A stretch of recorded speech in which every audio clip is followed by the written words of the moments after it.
وهاجي لك تاني يا بابا.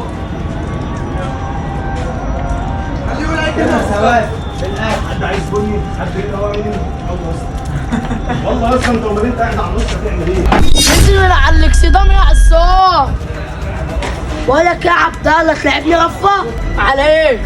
على التليفون ده. بقول لك يا اخويا بعد اذنك، معكش مكالمه تليفون؟ لا يابا مش معايا. طب اثبت بقى مكانك وطلع التليفون عشان وشرف امي المطوه دي هتغرق جوه. طب بص بس خد التليفون اهو، بس ما تزعلش من اللي هيحصل لك. يلا امشي. صباحنا والصباح الملك لله. شوف انتوا جايه معاكم ايه وانا بعون الله هديك. خد يا انت رايح فين يا؟ لا والله الدرس بتاعي اهو. الدرس ده انا اللي هطلع لك درس. يا لهوي شوتوس بيتضرب.